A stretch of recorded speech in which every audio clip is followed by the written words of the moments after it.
Hello ladies and gentlemen of YouTube, this is Megneous and welcome back to another episode of Minecraft Pokemon. But first, we have a little announcement. If you guys enjoy Minecraft and if you enjoy Terraria, you know, those sorts of survival crafting mining games, then you should go check out our new Starbound series. You can click on the link in the video description below, or you can click on the annotation in the top right hand corner of the screen right now and it will take you to our first episode. It is amazing, it is our new series, and I think you'll really enjoy it, so go ahead and check it out. So welcome back to Minecraft Dinosaurs. I just realized while I was walking around that we've never caught an Ekans. And also I have a Great Ball here, and I'm gonna see if we can just catch Ekans in it, just using it. Maybe we should use the Pokeballs first. Oh, that did not work at all. Never mind. Okay, so Razor, we're gonna go ahead and get you down. False swipe. So I was just gonna throw it, but I hit the wrong button. I apologize. Pretty sure we can catch an egg. Ooh, Razor, you've been poisoned. Oh, it's okay, don't worry. We're just gonna throw the Pokeball. Megneous, you are so derpy looking. I suppose eventually we should get a new skin, since this one was made quite a while ago. But still, I don't know. I like the hoodie look. I like it. Maybe. Very nice, Ekans. Very good. You stay in your Pokeball. You're such a good, obedient Pokemon. But I don't know. I guess eventually we need to. Maybe someone can make us with my funny-looking eyes and our hair and put us in a suit. That would be a pretty cool looking. Yeah, I would like that actually. So for those of you who are watching, if you guys like to make Minecraft skins, and you can make something with where's the F5 key? Something with like a face similar to this, something with like brown hair that looks like my avatar, and he's wearing a suit, then please let me know. Send it to our email at megneous@gmail.com and I will check it out. That would be pretty cool. Also, our Clefairy, let's see if we can hit this O key. Yes. How do I get Clefairy, this guy right here, which is huge. The biggest Clefairy I've ever seen. It's taller than a meter, for heaven's sakes. This guy's gonna get a name, and he's gonna get a name right now, or maybe a she. Yeah, she's gonna get a name. You can go away. Let's see. Summary. Rename. This Clefairy is going to be named, as many of you wanted, Luna. Very good. Renamed to Luna. Now, the first person to suggest a Luna for last episode was Super Random Nation X. Strange name that is. Although there were about 15 other people who also suggested Luna, so you can all take pride in knowing that you all supported this name, and you all suggested to get this Clefairy named Luna. I don't know what to do with this Clefairy. We can't really level up this Clefairy, because it's not going to evolve unless we get a Moonstone. But Moonstones are hard to find. They're underground, hidden in gravel, sort of like fossils. But, what just happened? Giraffering. And our Eevee. I do not want to level our Eevee during the day. I do not trust it. Let's pull our Luna back in. I don't know. I would like to find... Ooh, Arons, hello. I'll go ahead and grab this goal, actually. I would like to find some Moonstones underground. But when it comes to things that come from fossils and things in gravel pits, absolutely nothing has been showing up for me other than that one Ammonite, so I don't really know. Ugh, there are lots of tourists here. I don't want to fight you guys. Maybe we should go exploring down here instead. Yeah, here's some gravel. But I see no fossils at all. Do we have any torches? We do have torches. Replace the Pokeballs.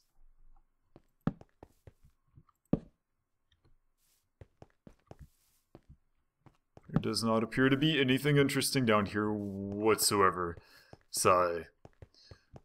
But yes, welcome back to Minecraft Pokemon. I apologize. Again, I feel like I'm apologizing a lot recently, but I apologize for the wait on Minecraft Pokemon. It's been quite a while since we made an episode here, and that has multiple reasons. But probably the largest reason is that, as I told you guys in Minecraft Dinosaurs, I had to take a very important test for Korean, Ooh, what is this? Something for Korean, my sort of an important step on my process to becoming a permanent resident, getting my permanent residency visa. It took a while. I had to take a test. I studied for like a week or two beforehand, but the last 2 days, you know, you start to freak out. You're like, oh no, I'm not done with these books yet. What do I do?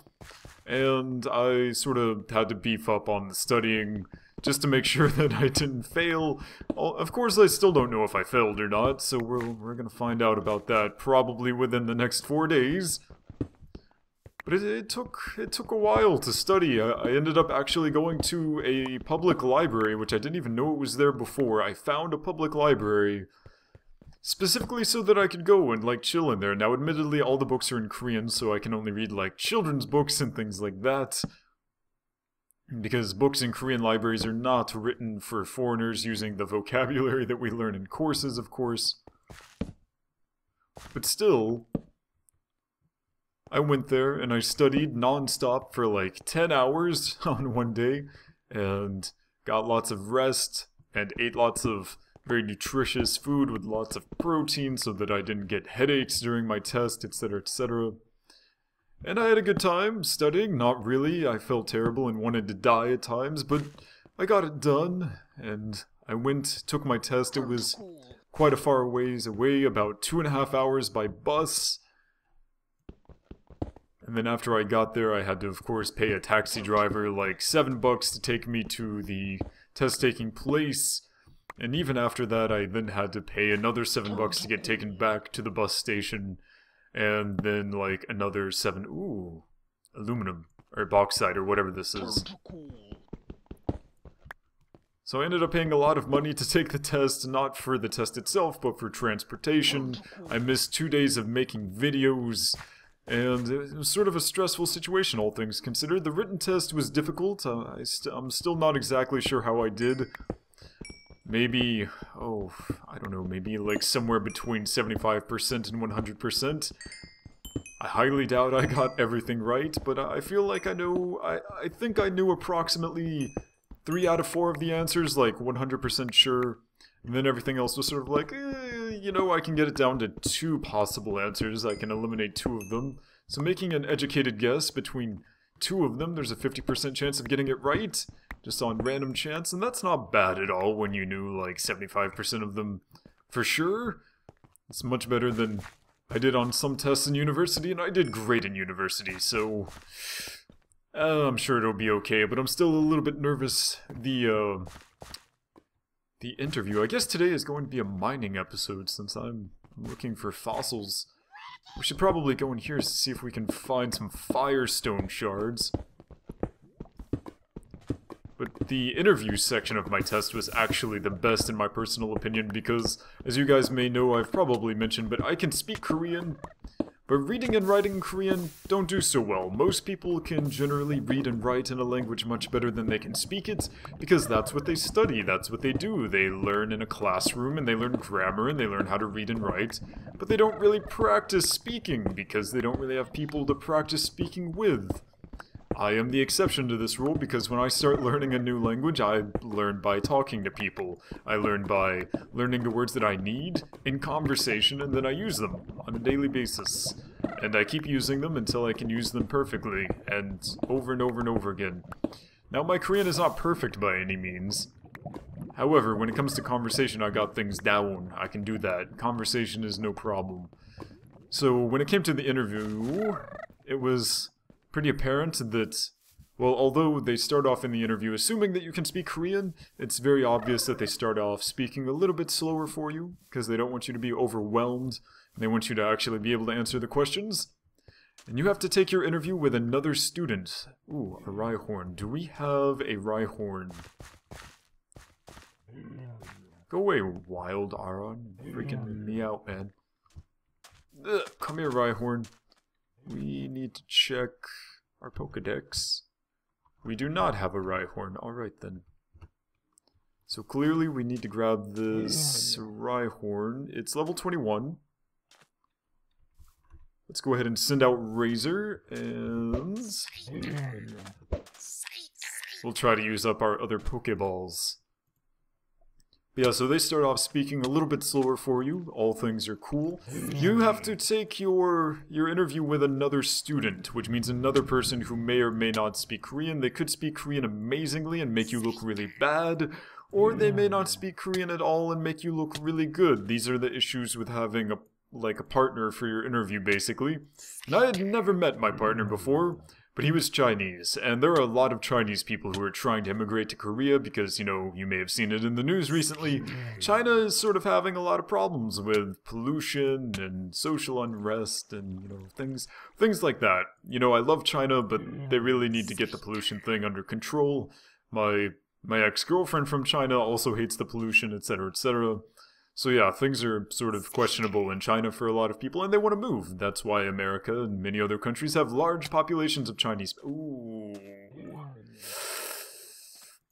I'm very sorry, Razor. I'm so sorry. You can send out Eevee. Go ahead and try to keep catching the Rhyhorn, although I don't know where it is at this point. But yeah, so... what was they saying? So people try to move out of China. They try to move to Korea. There are a lot of Chinese people. And generally, because they're from China, where the education system is very similar, yay, Rhyhorn, very similar to the education system in Korea, where rote memorization is encouraged, etc., etc.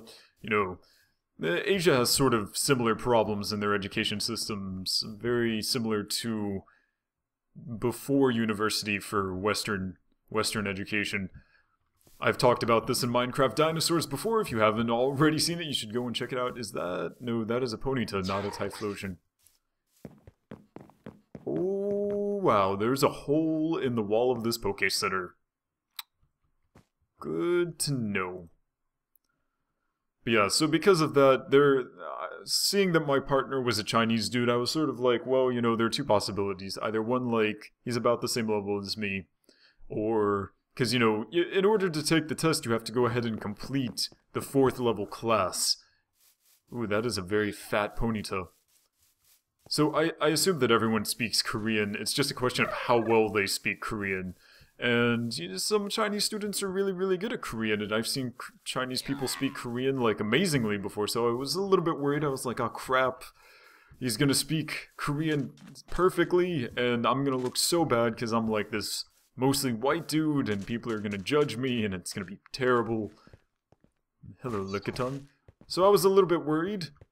The first question we were asked when we got in there and we started doing our interview... oh, I've already been there. There's nothing for me down there.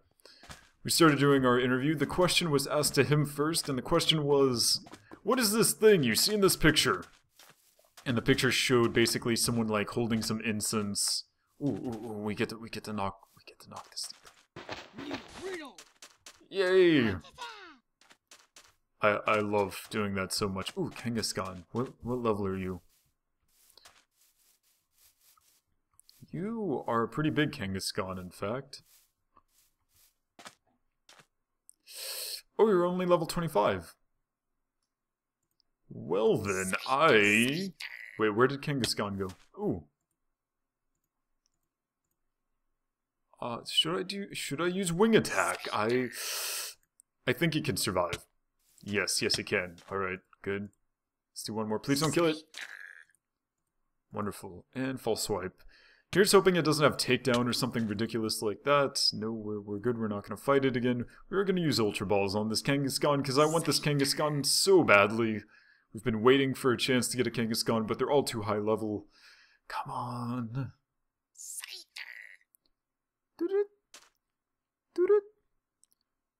Yes, very good, Kangaskhan. Okay, so we're gonna name that thing as well later. But, let's see, I don't think we've named our Totodile. In fact, that should be the next one that we name, our Totodile. Where? Crap, where did that Poke Center go? There it is. Let's run back to the Poke Center and get out Totodile so that I can... why are there two Poke Centers right next to each other? But, yeah, so... the answer, by the way, with the incense thing and the holding of the incense, burning of the incense, the answer was a funeral, a Korean funeral. And, wow, it is really dark in here.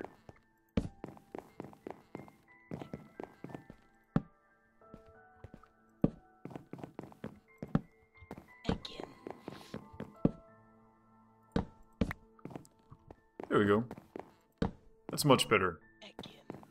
But yeah, so the answer was a Korean funeral. And in Korean funerals, generally what you do is you greet the person that is still alive from the family or friends, the mourners. You greet them. You give some consolation money. Koreans give money to each other when someone in someone else's family dies or gets married. So you give consolation money in like a little box. You burn some incense, and you can either do 절, which is like bowing in front of the dead person's picture, which is surrounded by chrysanthemum flowers, or you can pray. Either way is okay, depending on your own religious preferences, whatever, it doesn't matter. So the Chinese guy was asked, like, what is this thing in this picture? And he was like, it's a funeral. Except more like he just said funeral. He didn't say it's a funeral. And then when they asked him, have you ever been to a Korean funeral before? He looked at them, he raised his hands and waved his hands in front of his face and said, I know Korean. And that's basically what he said in Korean. He was like, no Korean, no. And they were like, oh, you don't understand? And he's like, no Korean. So they tried to ask him a few more questions, but it didn't end well for him at all. It ended up that he couldn't answer any questions whatsoever. He didn't understand Korean at all, which made me look... Wait a second, is that a... It's a shiny-looking Kangaskhan. It's sort of a different color. Oh, wait, did we already catch a Rhyhorn? Why did we not have Rhyhorn in our Pokédex, then? I don't understand. That's questionable. But alright. So anyway, the point is that he was terrible at Korean, couldn't speak Korean at all, despite the fact that he should have been able to, based on the fact that he completed the level 4 class like I did. And I looked really freaking awesome because he couldn't speak Korean, being you know, ooh, that is a huge lickitung. Being a mostly white dude and speaking Korean, answering all the questions. I've never been to a Korean funeral before, but I saw one in a movie called Sunny, and I explained what you do during a Korean funeral. I also explained how I save money and like make money in my life, how I pay for my living expenses, and I also explained how my dreams changed from when I was young. I explained that I wanted to go to space, and I still want to go to space, but I wasn't really sure if I would be able to, so I became a linguist instead, and I explained my linguist stuff. Ooh, the tongue is moving without the body. That's really weird. Lickitung, you are a strange creature. Really strange. But yes, so I explained all of that. I did very well in the interview. I can guarantee that I passed the interview. But it's still a question of whether or not I passed the written part. Pretty sure I did okay. So we'll see. We'll see about that. But yes, we've already named Torch our Cyndaquil. We have not yet named our Totodile. So if you would like to name the Totodile, please let me know below in the comments what you would like to name it. Please suggest decent names. I don't know what sort of bad names you could suggest for Totodile. Trying to think of something like Squirt, maybe, but that would be Squirtle, not Totodile. Please don't name it Toto. Yeah, there's a name that I don't want to see. I don't want to see Toto. But if you have any name suggestions... What is that? Oh, that's an Elekid. If you have any name suggestions for the Totodile, or you know of some new Pokemon which have been added in the mod which I have not found yet in the last update, and where they are, like the jungle biome. I looked around in the jungle, couldn't find anything before. So I would like to find some new Pokemon that I haven't already captured, but I don't know where to find them, and nothing seems to be spawning that I'm very interested in. So if you guys can let me know that as well, that would be cool. Let me know what you want to name the Totodile. Let me know below in the comments. And as I said before, please do check out our Starbound series. It needs some more views and likes and comments. It's a really awesome game. We're going to be playing it for quite a while. It is currently in beta, so you can go and check that out. I will very much appreciate it. You can either click in the video description below, or you can click on the annotation in the top right hand corner of your screen. And we are not going to fight this Spearow. So thank you so much everyone for watching. My name is Megneous, and I will see you next time.